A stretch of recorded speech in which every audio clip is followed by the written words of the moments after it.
வணக்கம். Com billing சாஃப்ட்வேரில் furniture மார்ட்டுக்கான billing எப்படி பண்ணலாம் அப்படிங்கிறத இந்த வீடியோவில் பார்ப்போம். சாஃப்ட்வேரை ஓப்பன் பண்ணோன்னே ஹோம் பேஜ் ஷோ ஆகும். இதில் ஃபஸ்ட்டு நம்ம கம்பெனியோட டீட்டெயில்ஸ் எல்லாமே கொடுத்துடலாம். அதுக்காக மெனு பாரில் இருக்க அட்மின், இதில் கம்பெனி செட்டிங்ஸ் இதை கிளிக் பண்ணிக்கோங்க.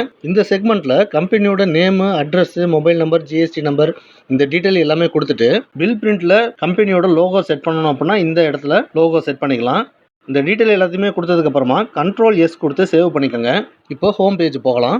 நம்ம அடிக்கடி யூஸ் பண்ணுற செக்மெண்ட் எல்லாமே ஐக்கானாக இங்கே கொடுத்துருக்கோம். இதை கிளிக் பண்ணி ஓப்பன் பண்ணிக்கலாம். அது மட்டும் இல்லாமல் அதுக்கான ஷார்ட்கட்ஸும் இந்த இடத்துல கொடுத்துருக்கோம். இதை யூஸ் பண்ணியும் செக்மெண்ட்டை ஓப்பன் பண்ணிக்கலாம். ஃபஸ்ட்டு நம்ம ஐட்டம் கிரியேஷன் பார்த்துடலாம். அதுக்கு இந்த ஐக்கானையும் கிளிக் பண்ணலாம். அப்படி இல்லைன்னா இந்த ஹோம் பேஜில் இருக்கப்ப இதுக்கான ஷார்ட்கட் கீ அதை ப்ரெஸ் பண்ணி ஓப்பன் பண்ணிக்கலாம். இந்த செக்மெண்ட்டில் ஐட்டமை தனித்தனியாகவும் கிரியேட் பண்ணிக்கலாம். அப்படி இல்லைன்னா பல்காகவும் இம்போர்ட் பண்ணிக்க முடியும். நான் இப்போ ஒரு ஐட்டமை கிரியேட் பண்ணி காட்டுறேன். இந்த ஐட்டம் நேம் அப்படிங்கிற இடத்துல ஆஃபீஸ் டேபிள் ஸ்டீல்னு கொடுக்குறேன். இப்போ ஒரு என்ட்ரு பண்ணும்போது மேலே என்ன நேம் கொடுத்துருந்தோமோ அது அப்படியே கீழே ஷோ ஆகும். இந்த பிரிண்ட் நேம் அப்படிங்கிறது பில் பிரிண்ட்ல இந்த பொருளுடைய நேம் எப்படி வரணும் அப்படிங்கிறது தான். பில் பிரிண்ட்லயும் இதே நேம் வரட்டும் அப்படின்னா ஒரு என்ட்ரு பண்ணிக்கோங்க.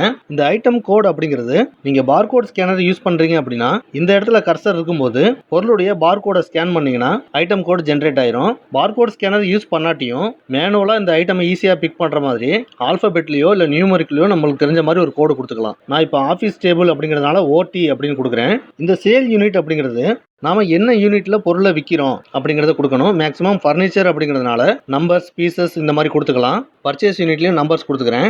இங்க இருக்கிற குரூப், கம்பெனி, கேட்டகரி இந்த மூணுமே ரிப்போர்ட்ஸ் பார்க்கும்போது டேட்டாவை ஃபில்டர் பண்ணி எடுத்துக்கலாம். இந்த குரூப்ல மட்டும் எவ்வளோ சேல் ஆயிருக்கு, எவ்வளோ ப்ராஃபிட், இந்த கம்பெனியில் மட்டும் எவ்வளவு அப்படின்னு தனித்தனியாக நம்ம ஃபில்டர் பண்ணி எடுத்துக்கலாம். அது மட்டும் இல்லாமல் நம்ம குரூப் வைஸாக, கம்பெனி வைஸாக பல்காக அப்டேட்டும் பண்ணிக்க முடியும். இப்போ இந்த குரூப்புங்கிற இடத்துல நான் டேபிள்னு கொடுத்துக்கிறேன். கம்பெனியில் கோத்ரேஜ்னு கொடுத்துக்கிறேன். இப்போ இந்த இடத்துல பொருளுடைய MRP, purchase rate, sale rate இதெல்லாமே கொடுத்துக்கலாம். நீங்கள் ஹோல்சேலில் கொடுக்குறதா இருந்தால் ஹோல்சேல் ரேட்டும் ஹோல்சேல் குவான்டிட்டியும் கொடுத்துக்கலாம். இந்த ஸ்டாக் அப்படிங்கிற இடத்துல இந்த டேபிள் இப்போதைக்கு எவ்வளவு குவான்டிட்டி இருக்குது அப்படிங்கிறத இங்கே கொடுத்துக்கோங்க. ஸ்டாக் மெத்தடில் காஸ்ட் வைஸ் கொடுத்துக்கிறேன். நீங்கள் ஜிஎஸ்டி பில் போடுறதா இருந்தால் இந்த பொருளுக்கான HSN கோடு, இன்புட் டேக்ஸ், அவுட்புட் டேக்ஸ் கொடுத்துருங்க. இந்த பொருளுக்கு ஸ்டாக் மெயின்டைன் பண்ணுறதா இருந்தால் இந்த மெயின்டைன் ஸ்டாக் அப்படிங்கிற இடத்துல எஸ் கொடுத்துருங்க. எல்லா டீட்டெயிலும் கொடுத்ததுக்கப்புறமா Ctrl+S கொடுத்தீங்கன்னா சேவ் ஆயிரும். நாம் கிரியேட் பண்ண ஐட்டம் இந்த இடத்துல ஷோ ஆகும். இந்த ஐட்டமோட டீட்டெயிலை ஏதாவது மாடிஃபை பண்ணணும், எடிட் பண்ணணும் அப்படின்னா இதை டபுள் கிளிக் பண்ணுங்க. டீட்டெயில்ஸ் எடிட் மோடுக்கு வந்துடும். இப்போ நம்ம சேஞ்சஸ் இருந்துச்சுன்னா பண்ணிக்கலாம். சேஞ்சஸ் எதுவும் பண்ணலை அப்படின்னா நியூ கொடுத்துருங்க. அடுத்ததா ஐட்டம் லிஸ்ட் நம்மகிட்ட இருக்கிறப்ப அதை எப்படி பல்காக இம்போர்ட் பண்ணலாம் அப்படிங்கிறத பார்க்கலாம். இங்கே இருக்கிற இம்போர்ட் அப்படிங்கிற பட்டனை கிளிக் பண்ணுங்க. உங்கள் சிஸ்டமில் ஐட்டம் லிஸ்ட் எந்த இடத்துல இருக்கோ அதை செலக்ட் பண்ணிக்கோங்க. ஓப்பன் கொடுத்துருங்க. இதில் இம்போர்ட் ஃபைல் ஹெட்ஸையும் எக்ஸல் ஃபைல் ஹெட்ஸையும் மேட்ச் பண்ணுங்க. அடுத்ததா செக் இம்போர்ட் இதை கிளிக் பண்ணுங்க. போதும். இப்போ நம்ம லிஸ்ட்டில் இருந்த ஐட்டம்ஸ் எல்லாமே சாஃப்ட்வேருக்கு வந்துருச்சு. ஐட்டம்ஸ் செக்மெண்ட் பற்றி பார்த்தோம். அடுத்ததா நம்மளுடைய சப்ளையர்ஸ், கஸ்டமர்ஸ் இவங்களுடைய டீட்டெயிலை எப்படி கிரியேட் பண்ணுறது அப்படிங்கிறத பார்க்கலாம். ஹோம் பேஜுக்கு போகிறேன். இதில் இங்கே இருக்கிற கான்டாக்ட்ஸ் அப்படிங்கிற ஐக்கானை கிளிக் பண்ணுங்கள். இந்த செக்மெண்ட்டில் நம்மளுடைய கஸ்டமர்ஸ், சப்ளையர்ஸ், ஸ்டாஃப் இவங்களுடைய டீட்டெயிலை நம்ம கிரியேட் பண்ணிக்கலாம். ஃபஸ்ட்டு ஒரு சப்ளையரை கிரியேட் பண்ணுவோம். கான்டாக்ட் நேம் அப்படிங்கிற இடத்துல சப்ளையருடைய கம்பெனி பேர் கொடுங்க. என்டர். அவங்களுடைய ஜிஎஸ்டி நம்பர் என்டர். பிரிண்ட் நேமும் அப்படியே இருக்கட்டும் அப்படின்னா என்ட்ரு பண்ணிக்கோங்க. அவருடைய டோர் நம்பர், அட்ரஸ் இதெல்லாமே கொடுத்துருங்க.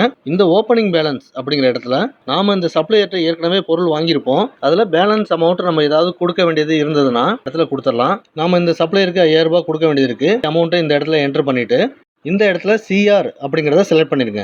டீட்டெயில்ஸ் எல்லாமே கொடுத்துட்டீங்க அப்படின்னா Ctrl+S கொடுத்து சேவ் பண்ணிடுங்க. நாம கிரியேட் பண்ண சப்ளையர் நேம் இங்கே இருக்கும். இதை நம்ம டபுள் கிளிக் பண்ணோம் அப்படின்னா இதில் இருக்க டீட்டெயில்ஸை எடிட் பண்ணிக்க முடியும். நியூ கொடுத்துட்றேன். இதே மாதிரி கஸ்டமர் டீட்டெயிலையும் நம்ம என்ட்ரு பண்ணிக்கலாம்.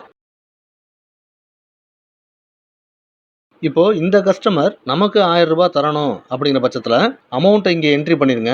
இந்த இடத்துல DRன்னு இருக்கணும். அவருடைய மொபைல் நம்பர் கொடுக்கணும்னா இந்த இடத்துல கொடுத்துருங்க. கொடுத்துட்டு சேவ் பண்ணிடுங்க.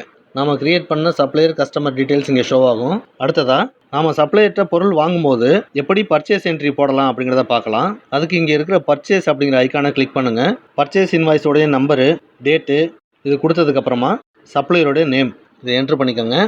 சப்ளையரை செலக்ட் பண்ணோன்னே அவருடைய டீட்டெயில்ஸ், பேலன்ஸ் அமௌண்ட்டு இது எல்லாமே இங்கே சைடில் ஷோ ஆகும். இந்த இடத்துல இந்த பில்லு கேஷுக்கு வாங்கியிருக்கோமா, கிரெடிட்டுக்கு வாங்கியிருக்கோமாங்கிறத இங்கே செலக்ட் பண்ணிக்கலாம். கிரெடிட்டில் போகிறதா வச்சுக்குவோம். இப்போ நம்ம பர்ச்சேஸ் பண்ண ஐட்டம்ஸை என்ட்ரி பண்ணுவோம். ஆஃபீஸ் டேபிள் இதில் 5 குவான்டிட்டி. இங்கேருந்து ஒரு என்ட்ரு பண்ணும்போது இந்த பேசிக் ப்ரைஸில் டிக் கொடுத்துருந்தோம் அப்படின்னா இந்த இடத்துல நிற்கும். சில பில்லில் இந்த பேசிக் ரேட் மட்டும் கொடுத்துருப்பாங்க, சில பில்லில் நெட் ரேட் மட்டும் கொடுத்துருப்பாங்க.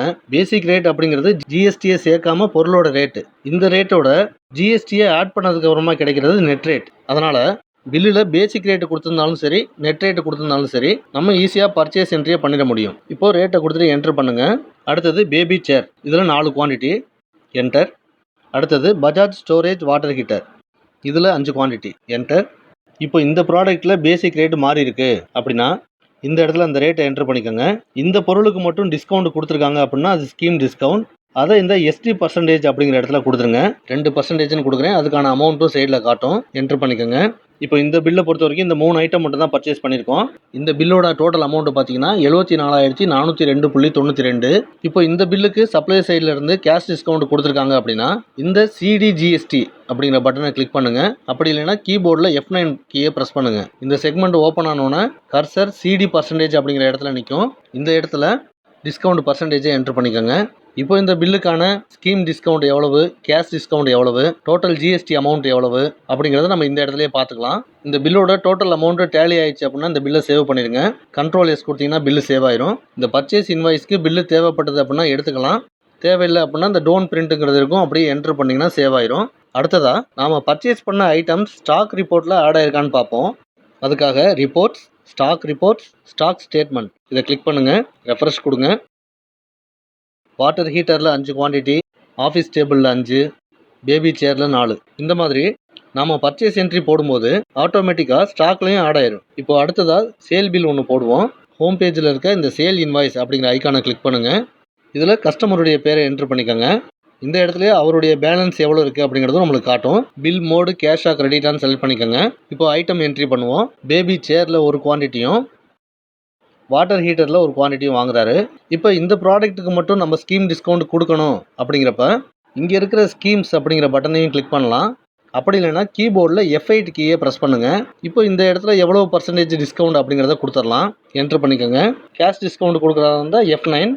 இந்த இடத்துல எவ்வளோ % கொடுத்துருங்க. இங்கேருந்து என்ட்ரு பண்ணிங்க அப்படின்னா இந்த ஆட் லெஸ் அப்படிங்கிற பாக்ஸுக்கு கர்சர் வரும். நாம் வேறு ஏதாவது அமௌண்ட் லெஸ் பண்ணுறோம் அப்படின்னாலும் இந்த இடத்துல கொடுத்துக்கலாம். இப்போ இந்த பில்லை சேவ் பண்ணுறேன். பில்லை நீங்கள் பார்க்கணும் அப்படிங்கிறதுக்காக ஷோ ப்ரிவியூ வச்சுருக்கேன்.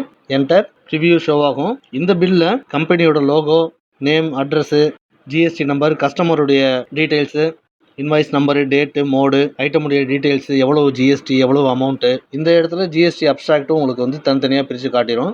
பில் ஃபார்மேட்ஸை பொறுத்த வரைக்கும் கஸ்டமைஸ்டு தான். உங்களுக்கு எந்த மாதிரி பில் ஃபார்மேட் வேணுமோ அந்த மாதிரி நம்ம ரெடி பண்ணிக்கலாம். இப்போ இதை க்ளோஸ் பண்ணிக்கிறேன். சேல் பில் போட்டாச்சு. இப்போ மறுபடியும் ஸ்டாக் ஸ்டேட்மெண்ட் போய் செக் பண்ணி பார்க்கலாம். இப்போ இந்த வாட்டர் ஹீட்டர்லையும் பேபி சேர்லையும் ஒவ்வொரு குவான்டிட்டி சேல் பண்ணியிருந்தோம். அதனால் ஸ்டாக்லேயும் ஒவ்வொன்றும் மைனஸ் ஆகிட்டு இப்போது ஆக்சுவல் ஸ்டாக் எவ்வளோ இருக்குது அப்படிங்கிறத காட்டும். இப்போ இந்த பேபி சேரில் ஸ்டாக் குவான்டிட்டி 3ன்னு இருக்குது. இப்போ நான் இதுக்கான டீட்டெயில்ஸ் பார்க்கணும் அப்படின்னா இந்த லைன்லேயே டபுள் கிளிக் பண்ணுங்கள். ஸ்டாக் லெஜரில் இந்த ப்ராடக்ட்டுக்கான டீட்டெயில் எல்லாமே நம்மளுக்கு ஷோ ஆகும். இந்த ப்ராடக்ட்டில் ஓப்பனிங் ஸ்டாக்கில் நம்ம எதுவுமே கொடுக்கல.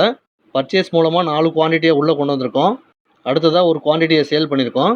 க்ளோசிங்கில் இப்போ 3 குவான்டிட்டி இருக்குது அப்படிங்கிறத நம்ம பார்த்துக்கலாம். அடுத்ததாக நம்ம சப்ளையர்ஸ், கஸ்டமர்ஸ் இவங்களுடைய பேலன்ஸ் ரிப்போர்ட் பார்ப்போம். அக்கௌண்ட்ஸ் மெனுவில் இந்த sun-dried debtors creditors outstanding report இதை கிளிக் பண்ணுங்கள். ரெஃப்ரெஷ் கொடுங்க. இப்போ இந்த செக்மெண்ட்டில் சப்ளையர்ஸ், கஸ்டமர்ஸ் இவங்க 2 பேருடைய பேலன்ஸ் ரிப்போர்ட்டும் காட்டும். சப்போஸ் தனித்தனியாக பார்க்கணும் அப்படின்னா மேலே இருக்க இந்த ஆப்ஷனை கிளிக் பண்ணுங்கள். இதில் கஸ்டமர்ஸை மட்டும் செலக்ட் பண்ணிவிட்டு ரெஃப்ரெஷ் கொடுக்குறேன். கஸ்டமருடைய டீட்டெயில் மட்டும் காட்டும். இதில் சதீஷுங்கிற கஸ்டமர் 11,039 ரூபா தரணும். இதை டபுள் கிளிக் பண்ணும்போது இதுக்கான டீட்டெயில்ஸையும் நம்ம பார்த்துக்கலாம். ஓப்பனிங் பேலன்ஸில் 1000 ரூபா, சேல் இன்வாய்ஸ் கிரெடிட்டில் வாங்கியிருக்காரு 10,039. இது ரெண்டும் சேர்த்து டோட்டலாக 11,039 ரூபா அவர் தரணும் அப்படிங்கிறத நம்மளுக்கு காட்டும். இப்போ இந்த கஸ்டமர் பணம் கொடுக்குறாரு, அதை எப்படி வரவு வைக்கலான்னு பார்ப்போம். அக்கௌண்ட்ஸில் இந்த ரிசிப்ட் வவுச்சர் இதை கிளிக் பண்ணுங்கள். என்னைக்கு டேட்டுன்னு கொடுத்துக்கோங்க. கஸ்டமருடைய நேமை என்ட்ரு பண்ணிக்கோங்க. இவர் பேரை செலக்ட் பண்ணுறப்பயே சைடில் அவர் எவ்வளோ அமௌண்ட் தரணும் அப்படிங்கிறதும் ஷோ ஆகும். 10,000 ரூபா தராரு. இது கேஷாக கொடுக்குறாரா இல்லை பேங்க் மூலமாக பண்ணுறாரா, UPI மூலமாவா அப்படிங்கிறத இங்கே செலக்ட் பண்ணிக்கோங்க. ரிமார்க்ஸில் எதுவும் இருந்தால் கொடுக்கலாம். அப்படி இல்லைன்னா ஒரு டாட் மட்டும் வச்சு என்ட்ரு பண்ணுங்கள்.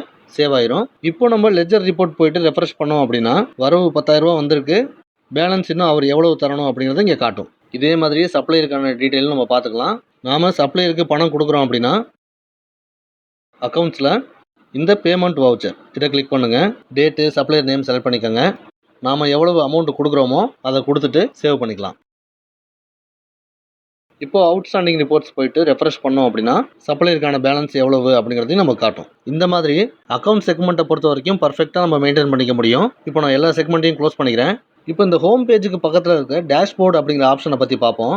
இந்த டேஷ்போர்டு செக்மெண்ட் மூலமாக நாம் இன்றைக்கி டேட்டில் எவ்வளவு பர்ச்சேஸ் பண்ணியிருக்கோம், எவ்வளவுக்கு சேல் பண்ணியிருக்கோம், அதில் கேஷ் மூலமாக எவ்வளவு, கிரெடிட் மூலமாக எவ்வளவு, வந்த அமௌண்ட்டு கேஷில் எவ்வளவு இருக்குது, பேங்க்கில் எவ்வளோ இருக்குது அப்படிங்கிற டீட்டெயில்ஸை நம்ம பார்த்துக்கலாம். அது மட்டும் இல்லாமல் இந்த ரிப்போர்ட்ஸ் மெனுவில் நம்ம பிஸ்னஸுக்கு தேவையான எல்லா விதமான ரிப்போர்ட்ஸும் நம்ம பார்த்துக்கலாம். இப்போ ஒரு உதாரணத்துக்கு சேல் இன்வாய்ஸ் டீட்டெயிலில் பில் வைஸ் ரிப்போர்ட் பார்ப்போம்.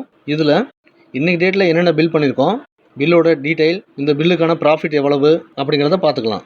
இது மட்டும் இல்லாமல் அக்கௌண்ட்ஸில் அக்கௌண்டிங் ரிப்போர்ட்ஸ், டே புக் இந்த செக்மெண்ட்டில் ஃப்ரம் டு டேட் கொடுத்துட்டு ரெஃப்ரெஷ் பண்ணோம் அப்படின்னா அன்னைக்கு டேட்டில் எவ்வளவு நம்ம பர்ச்சேஸ் பண்ணியிருக்கோம், சேல் பண்ணியிருக்கோம், வரவு செலவு டீட்டெயில்ஸ் இது எல்லாமே ஷோ ஆகும். இந்த சாஃப்ட்வேரில் நீங்கள் பில்லிங் பண்ணுறதுக்கும் அக்கௌண்ட்ஸ் பார்த்துக்கிறதுக்கும் இன்னமும் நிறைய ஆப்ஷன் இருக்குது. இந்த சாஃப்ட்வேரை நீங்கள் இன்ஸ்டால் பண்ணி யூஸ் பண்ணி பார்க்கணும் அப்படின்னா இந்த சேனல்லே இன்ஸ்டாலேஷன் வீடியோ இருக்குது. அப்படி இல்லைன்னா டிஸ்கிரிப்ஷனில் டீட்டெயில்ஸ் இருக்குது. கால் பண்ணுங்கள். நன்றி, வணக்கம்.